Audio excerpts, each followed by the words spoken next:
cul-de-sac in southeastern Oklahoma City looks like any other. But inside this yellow house was a man with a secret, and one woman would unearth the truth.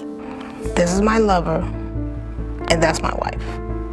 I said, what? I seen him kissing her. And I said, you know what, this is it. Hey True Crime Besties, welcome back to an all-new episode of SERIALously.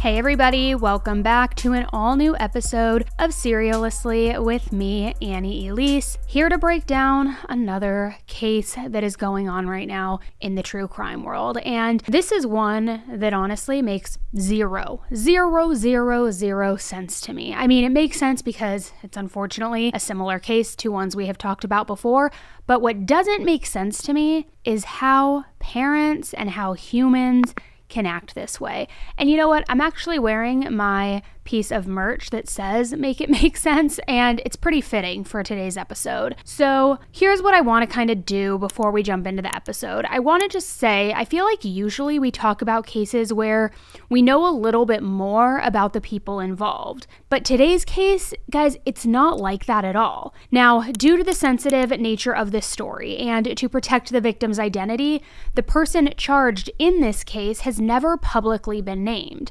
However, as we go through the court documents and also the allegations, you'll understand why that is. I also want to discuss this case with you guys because it has a much different ending than we normally hear in so many of the cases that we cover. And the victims in this case have spoken out in this anonymous style type of interview way because they want to tell their story. They want to tell what happened to them, what they were put through, and they want to raise awareness. So you're going to be hearing directly from them. So guys, let's just jump right into today's case. In August of 2023, the police in Oklahoma City received a very haunting tip. Now, this tip was about a man who lived in a very typical neighborhood in southeastern Oklahoma. From far away, the man's house looked completely and totally normal. It had dark orange brick, a pretty decent sized yard, big, beautiful trees, and it was located in a cul-de-sac.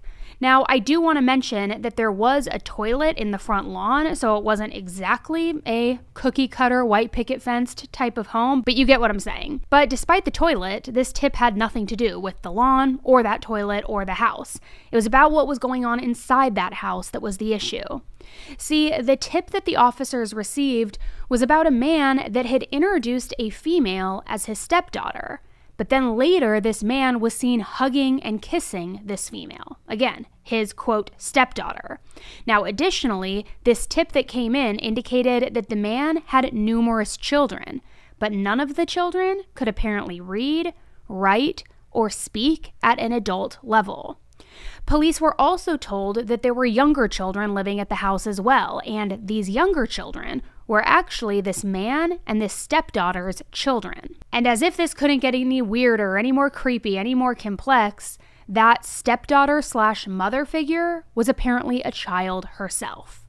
Yes, you heard me correctly. A man had multiple children with his, quote, minor stepdaughter.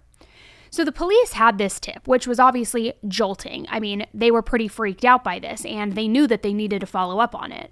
They needed to go and talk to this man. They needed to get to the bottom of it and see what the hell was going on here. So one day, police officers approached the front door of this seemingly normal-looking house. They knocked, and the man answered. So police spoke with this man, with his wife, and with their 4 children, who were all adults. They all acted very confused, like they had no idea what these officers were even talking about. There is a mistake here. We're adults. We're a normal family. We're fine. And not only that, but they said that there weren't even any younger children at all living in the house to begin with. So there really wasn't much that the police could do here. As disturbing as this tip was, police followed up on it, and it didn't pan out. Everything checked out. It was a normal family. It was adult children, nothing like what this person who called in this tip claimed to have seen. So maybe somebody got the information wrong. Maybe the person who gave this tip was mistaken in the first place. Maybe they didn't see the stepdaughter and this man kissing, and he had just been kissing his wife all along. But not so fast. So let's talk a little bit about who this person was that originally called in this tip to the police that was so concerned with, such unsettling information. This person that called the tip in was a woman named Doris Cole.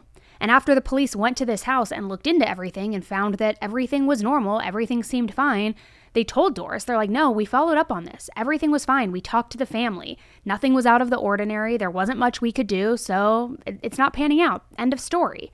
But Doris was absolutely certain about what she had seen. And she wasn't going to stop until she could prove to the police that she was telling them the truth. Something was wrong with this house. Something was wrong with this man and with this family. So talking a little bit more about Doris and who she is. Doris Cole is a business owner in Oklahoma City. Now, she had initially met this man back in 2017 when she was hiring him as a contractor to paint some walls and ceilings for several of her different businesses. She worked with him on and off, as a matter of fact, until about 2021, so about 4 years. But not long after starting to work for Doris, apparently this man started bringing 2 of his teenage daughters to work with him all of the time. And Doris said that she noticed that, quote, they all looked crazy every single day. The clothing that they were wearing was in terrible condition. They apparently smelled really bad. And the van that this man was driving and drove to work, it looked like it was packed with clothes, packed with food. Definitely didn't seem like a normal vehicle that somebody is driving to and from work. Now, Doris also noticed that the teenage girl's speech was really bad when she first met them, even thinking that maybe they had an accent because their speech seemed so out of the norm, seemed so, troublesome. They also apparently could not read or write. So she asked this man several times, maybe the girls are homeschooled. Are you homeschooling them? But she never got a straight answer. This all gave Doris a very bad feeling. She knew something wasn't right here. And she said she felt like she was going insane during this time because she was seeing all of these red flags, but there was nothing that she could really do about it. Then one day, she met the man's stepdaughter. She met her in one of Doris's buildings that the man was apparently working in. She met her in the hallway, and the first thing that Doris noticed was her appearance. And she thought to herself, wow, that girl looks really young. In fact, she looks like she just had a child. So Doris, she's doing the math. She's putting the math together, realizing it is not adding up. It isn't making any sense. At first, she was thinking like, okay, maybe those kids are hers and his, but then she started asking even more questions. And because of this line of questioning, because she was trying to get more information, suddenly the family became very distant. And then one day, she never saw them again. This was for 2 years. Then sometime in 2023, when the man decided to come back around, he came to Doris and he said he was looking for work. So Doris, she agreed to help him. I mean, sure, she could use the help, of course, with her businesses, but she also never got over that feeling of worrisome that she had, and never got over that feeling of questioning what the truth was, what was really going on here, knowing something wasn't quite right. She even made a point in this moment to say to herself, you know what, I'm going to get to the bottom of it this time. I'm going to figure out what is truly going on, and this time, this man is not getting away. Interestingly, though, this time around, as he's re-entering Doris's life, the man had a completely different story than what he had previously told her. He said, look, okay, this isn't my daughter. This is my lover, my wife, all while he was pointing to the young girl. And Doris later said that she saw them kissing, saw them hugging, and she finally said to herself, you know what, I'm done. Something's weird. I'm calling the police. So that is when the tip came in, and that's when the police first came to the family's home and began interviewing them. And Doris was worried that when the police went out there and when the police would start talking to him, that maybe the man would get spooked, maybe he would disappear or run off with these people, with this daughter, with these kids, similar to what he had done just 2 years before when she was asking him all of those questions. And she definitely didn't want to let him get away now. She didn't know exactly what their living situation was, but she knew that the man and his family lived somewhere, not in their van, not on the street, but she didn't know much more than that. She didn't know the specific location. So to make sure that he didn't disappear, didn't get spooked, didn't run, Doris offered to let the man and his family stay at one of her homes so that she could keep a closer eye on them. Now, little did this man know that now Doris was working with the police. She was watching them, waiting, and telling the police everything she saw and every detail that she could. And what was about to be exposed was going to be far more sinister than any of them could have imagined. And we're going to get into all of that, guys, after we take a quick break to hear from our sponsors of today's episode. So lately I've kind of gotten into this new routine, guys, where every single night I journal. I write like the 3 top takeaways of the day and then the 3 things that I wish that I could improve on. And it's really helped me just balance my life a little bit more. And I feel like it's a small action and it's made a big difference in my life. And sometimes small actions can have big benefits. I think we all know that. For example, how taking care of your gut can support whole body health. Seed's DS-01 Daily Symbiotic benefits your gut, skin, and heart health in just 2 little capsules a day. I personally take Seed every single morning when I wake up now as part of my everyday routine so that I can make sure that my day starts off right.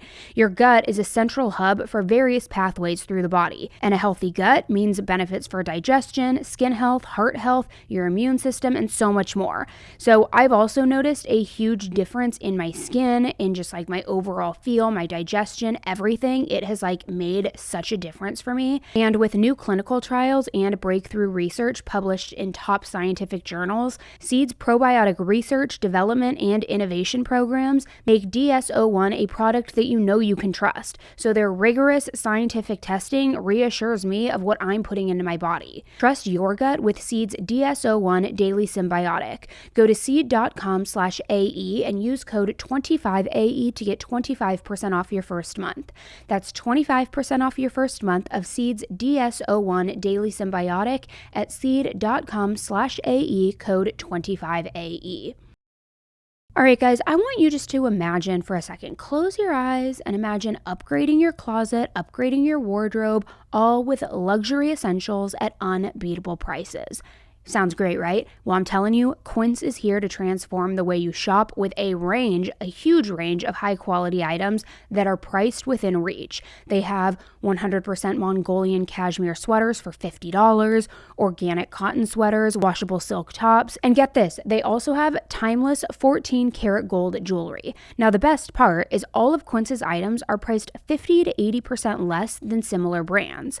See, by partnering directly with these top factories, Quince cuts out the cost of the middleman, and then they pass the savings on to us. And Quince only works with factories that use safe, ethical, and responsible manufacturing practices, which is so important to me. They also only use premium fabrics and finishes, so I just love that. I have gotten so many cashmere items, including blankets, robes, sweaters, so many cashmere items from them. I also am obsessed with Quince's bamboo bed sheets. They literally feel like slick, silk, lightweight. They are amazing, and I've gotten all of my friends and family hooked on Quince too. My friends will actually do these huge hauls where they'll buy so much stuff and then they'll send me a video of them unboxing it. I mean, we are all obsessed with Quince. So indulge in affordable luxury and go to quince.com/AE for free shipping on your order and 365-day returns. That's QUINCE.com/AE to get free shipping and 365-day returns. Quince.com/AE. Okay, so just to recap, police had first interviewed the family back in August of 2023. And then after that, they were continuing their investigation with Doris's help. And now there was a lot of suspicion that there were, in fact, minor children involved in this family. And that the reason that maybe they hadn't seen them when they had gone to do that first follow-up after receiving the tip was because the children were hidden all along. So now Doris is watching the family. The police are watching the family. The police are talking to the neighbors, and all of their spidey senses are going up, thinking, yes, there are, in fact, minor children. We are confident about this. We need to go and check out this house one more time. We need to see what is truly going on here. So fast forward 1 month after first interviewing the family, and on September 21st, 2023, after speaking with Doris, after speaking with the neighbors, all of these things, the police surrounded the house again. But this time, the man wasn't there. So the police reached back out to Doris to see if she knew where he could be, see if she could help. And sure enough, she had the answer. So this time, police responded to this location, and they were able to enter the home. And upon further investigation, much of which is still being uncovered to this day, what they found was horrifying. It was unnerving, it was foul, and quite literally, it was against the laws of nature. Inside that house, police discovered 5 children, all under 18 years old. They were unbathed, they were completely unkept, and they had severe dental problems, all of them. There was also nowhere for the children to sleep other than one singular, heavily soiled mattress that was on the floor. And heavily soiled, guys, is a direct quote from the court documents. None of these children had also ever been to a doctor. They actually weren't allowed to go anywhere else alone but be in that house. They weren't ever allowed outside. So in total, let me just kind of break this down for you guys again, because I know we kind of went through the beginning with like the lover, the wife, the stepdaughter. It gets confusing because of all of the lies that were told. But in total, you have the man, you have his real wife, you have their 3 biological children, you have this, quote, stepdaughter, and then you have 5 younger kids. So 9 children, adults and minors, all living in this house and under the control of this man. 11 people in total, with 9 children hidden, and nobody was allowed to leave this house without the man's permission. According to the court documents, the minor children were evaluated by a forensic interviewer, but 2 of the children were nonverbal and could not communicate. However, the other 3 children were interviewed.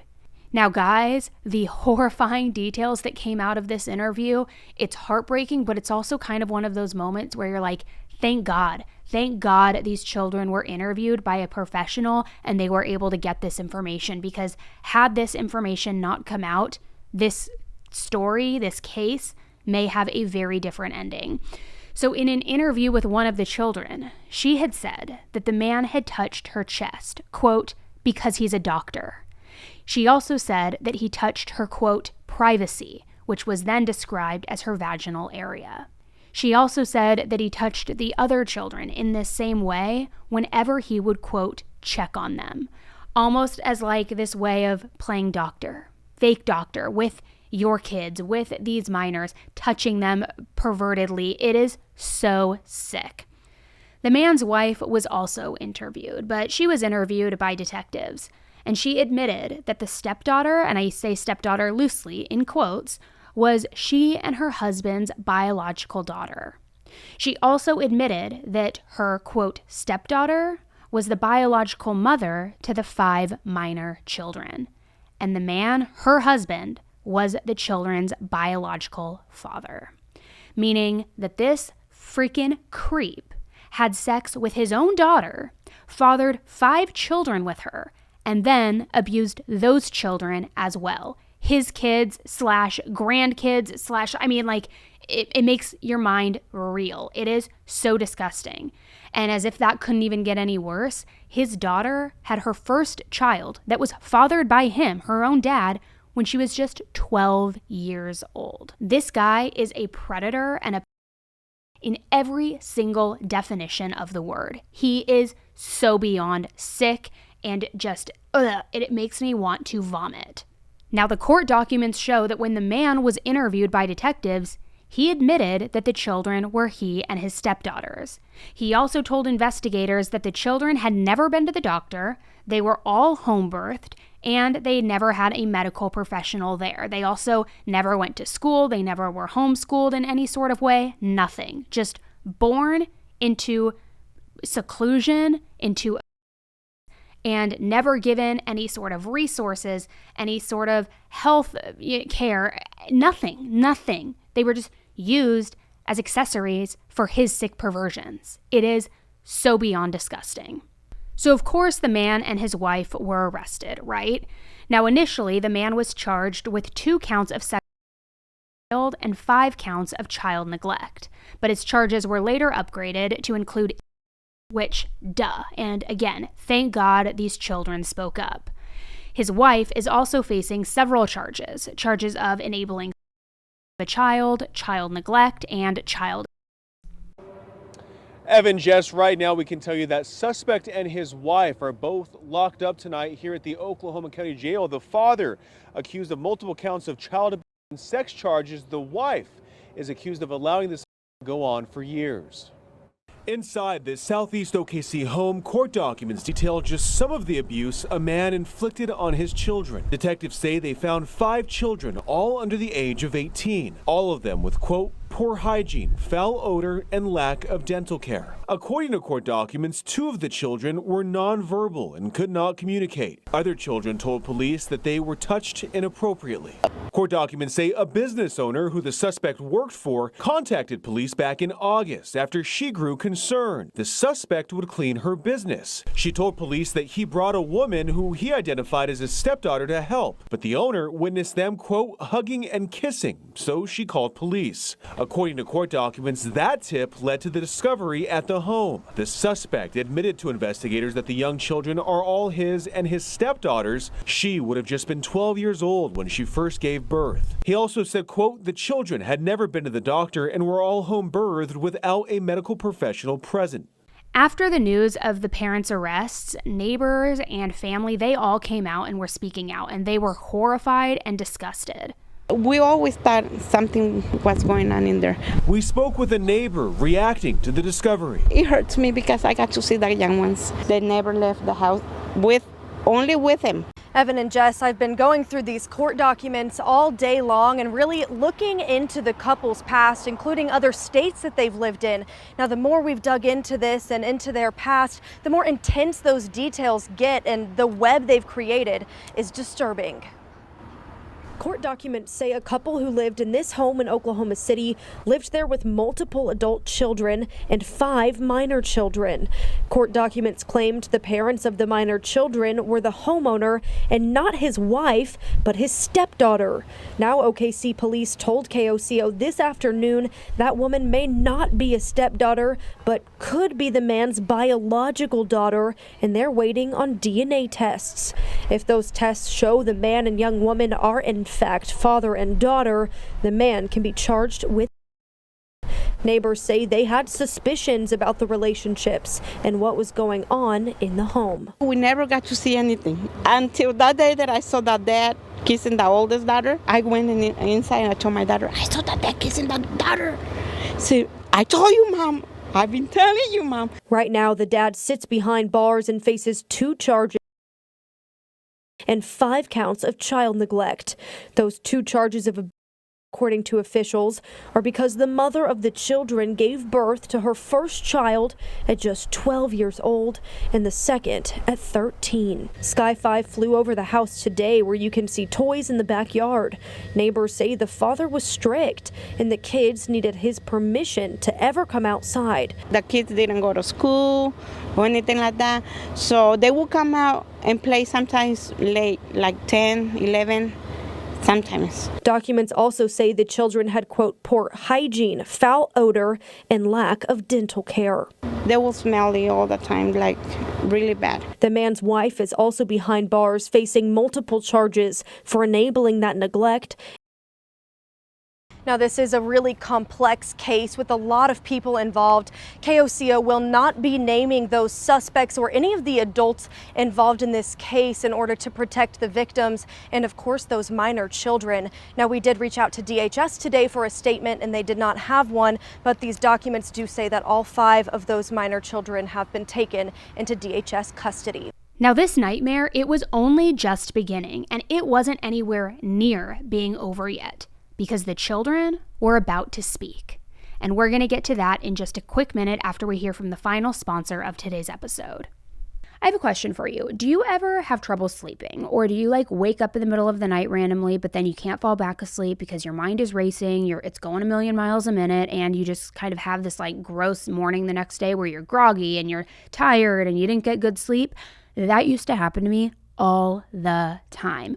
But about a year ago, my husband introduced me to Beam Dream Tea, and guys, It has changed my life. I drink it about 30 minutes before I want to fall asleep and be asleep, and it's like this nice little dessert treat right before bed. And even though it tastes like dessert, it's only 15 calories and 0 grams of sugar. They have so many amazing flavors too. They have chocolate peanut butter, cinnamon cocoa, sea salt caramel, which is my personal fave because it tastes like hot chocolate. But it's so good because it puts you to sleep. You don't wake up groggy. You feel refreshed. It's also stopped all of my middle of the night wake ups where I'm having a hard time going back to sleep. Better sleep has never, ever tasted better. And today, my listeners get a special discount on Beam's Dream Powder. They're science-backed, healthy hot cocoa for sleep with no added sugar. And guys, the numbers don't lie. In a clinical study, 93% of participants reported Dream helped them sleep better. And like my husband got me hooked on it, I have gotten my brother hooked on it, my sister-in-law, my mom, so many of you listeners. It is so good. So if you want to try Beam's best-selling Dream Powder, get up to 40% off for a limited time when you go to shopbeam.com/AnnieElise and use code AnnieElise at checkout. That's shopbeam.com/AnnieElise and use code AnnieElise for up to 40% off. So now you have this man and his wife, this creep and this enabling creep, arrested, finally, behind bars. They're charged, people are talking, everybody is calling them out for who they are. But here's what I want to mention. First and foremost, before we get into the children's interviews, one of the reasons that I wanted to cover this case is because it's not often that we hear from the victims. We don't ever really hear from victims who have been rescued from situations like this one. To go through severe neglect, social isolation, and on top of all of that, all at the hands of your own parents, and then to come out of it on the other side and choose to see positivity in the world. I mean, it's absolutely remarkable and truly inspiring. I mean, the level of bravery I can't even imagine for minor children at that. So I want to play the children's interviews that they did with a local Oklahoma City news station because I want you to be able to hear from them what their story is. Let them tell their story. A house of secrets and abuse. In August, Oklahoma City police got a tip that a man had multiple children with his stepdaughter. That report would unravel a family and shake an entire community. Thank you for joining us here. I'm Jessica Shambach. I'm Evan Onstadt. Tonight we are hearing for the first time from the adult children on life behind those closed doors. A family of 11 lived here. Mom, dad, and 9 children, hidden away from the world. They never left the house only with him. The children had never been to school, the doctors, or even a movie theater. All to conceal a secret they never knew was wrong, their dad's relationship with their stepsister. Did you know that the younger kids were your dad's kids too? That I already knew about. I never knew that it was anything wrong with it. We just grew up like if it was normal to us. At 12 years old, their oldest sister had her first baby with their dad, according to court documents.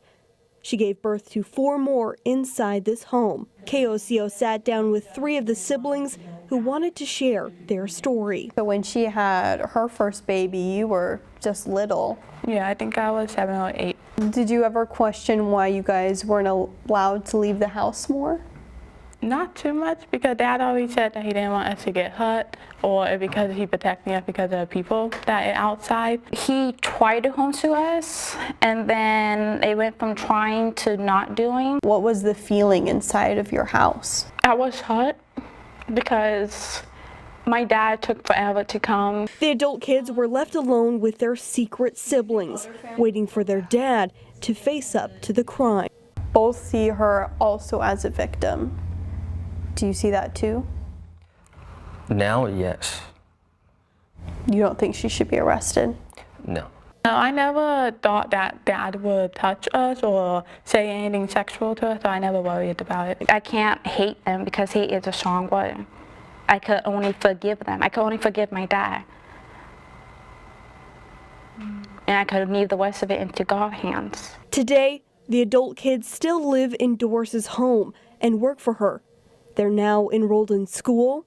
I'm doing better at my reading, so I read a book yesterday. Have their first IDs are learning how to drive and working to get their sister's children back to her from state custody. Now, looking back, do you feel grateful that Doris intervened? Yes, because she was helping us out. I mean, that was all pretty heavy to hear, I'm sure. I know it was for me when I first heard it. And one of the things that stuck out to me the most in these interviews is when they talk about the fact how they thought that this was completely normal. They thought that their sister having children with their dad was completely, absolutely normal, which makes sense because how would you ever know otherwise? If you're born into this environment, you aren't watching TV, you aren't seeing other relationships, you aren't talking to friends at school. How would you ever know that that isn't what normal human nature, human life is all about, what existence is all about? It's just so scary when you think that someone can weaponize just all of these things against someone in such a way to where, like, they're so calculated and they literally form thoughts for these children at such a young age to where they're able to completely manually manipulate the way that the children see the world, the way they see it, the way they believe it to be true. It is such an incredible responsibility, and it's also just like, it's such a high level of power to be able to do that. And like, these people are just that power and manipulating it for their own gain. It is truly revolting. It really, really is. Now listen to Doris's reaction about this whole thing once police finally got to the bottom of it, once everybody was interviewed, and when the truth was out there. Listen to what Doris had to say. It just took someone paying attention. And believe it or not, he was telling on himself every single day. No one listened. I was looking for someone to paint the ceilings, and he answered the ad. Doris Cole hired the father in 2017 as a contractor.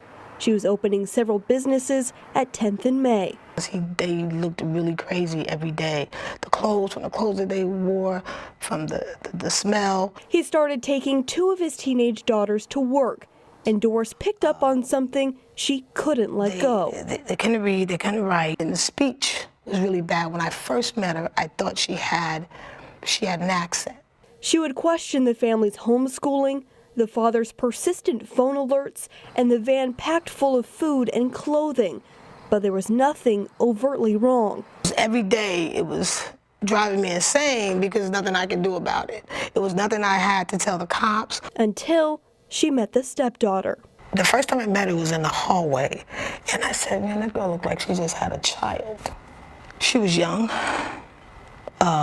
And he was looking at her as if she was some sort of candy. I started putting stuff together. I said, okay, maybe those kids are hers and his. The family became distant. Doris believes it was because she was asking too many questions.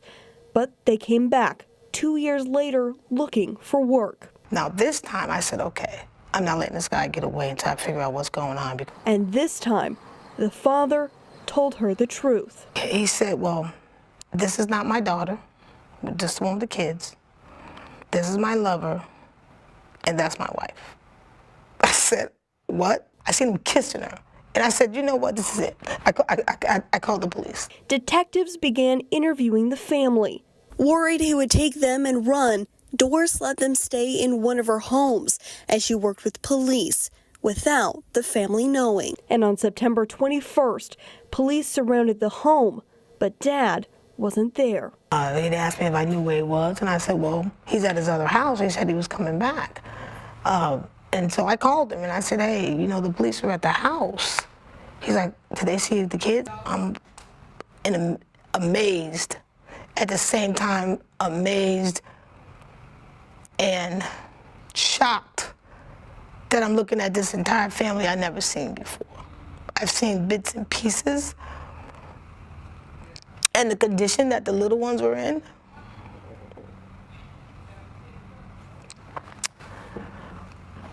I never imagined. Court documents reveal the kids had poor hygiene, foul odor, lack of dental care, and were sleeping on one heavily soiled mattress on the floor. Investigators say two of the children were nonverbal. After 3 hours, Dad finally showed up. I stood there on the porch. I didn't get to see his face up front, but I saw him from the porch. That was one of the most satisfying days probably in my life, to watch him go get in the police car. All right, take a seat for me. Both mom and dad were arrested. How did you watch that? How did you hold your daughter's hand while she's having a baby by your husband? You have a 26-year-old that can't read, can't write. How does she teach her kids that can't read or write how to write? It's just hard because I was the one that did it, but I'm also the one that's taking care of it. Now, Doris hopes the community can wrap around this family and lift them up as they navigate life for the very first time. So I'm hoping that that if there's anybody that wants to help, that is a genuine help. I mean, they've already been lied to and hurt their entire lives. So I'm hoping that their journey in this world and the people that run into them would remember that. Reporting, Kylie Thomas, KOCO 5 News. I just gotta say, Doris is a mother effing hero. Can you imagine had she not come forward? And it would have been so easy for her once he fled the first time around to just wash her hands of it, to just not let him back around because she thought he was creepy, not do her due diligence, not follow up on anything. Once she did call the police and they told her, look, the family is normal, there's nothing more we can do, everything checked out. It also could have been so easy for her in that moment to walk away once again and be like, guess I was seeing things, guess I was hyper paranoid and I need to calm down, I need to quit watching Dateline, or I need to quit listening to Annie. But she didn't. There were so many checkpoints along the way in which she could have just done the easy thing, turned to the other cheek, walked away, let it go, and she didn't. And because she was like a freaking dog with a bone with this guy and followed up on everything, helped, monitor his movements, ask the questions, she literally saved multiple people's lives. It is so unbelievable when you really think about it. And it sounds so cliche, guys, but I'm going to say it. It's just such a glaring reminder for all of us. If you see something, say something, and always trust your gut. If you're feeling like something ain't landing, something doesn't smell right here, keep looking at it. I mean, within reason. I'm not trying to throw you off the rails, but there's a reason that our intuition, no offense men, but especially as females, there's a reason that our intuition is usually so spot on. So I think hearing what this case was all about and hearing Doris's perspective of all of it and just how many times she kept following up, I think it's inspiring, of course, but I also think it just serves as such a good reminder for all of us. Trust your instincts. If something isn't feeling right, there's a chance that it's not right. So the man and his wife are currently in jail, with their cases moving through the court system, probably slow because we know that the court system likes to move at a glacial pace, but at least they are locked up. At least these children can go on to live somewhat normal lives and begin to repair and undo what they were taught. And luckily they got out of the grasp of this monster's hands before it was too late. Or, God forbid, before they fathered more children, or he fathered more children. I mean, it's just, again, we very rarely hear an ending like this, and it just, although they went through the ringer, I'm just so happy that they are still alive and that these monsters have been identified and called out for what they are. That is the right description.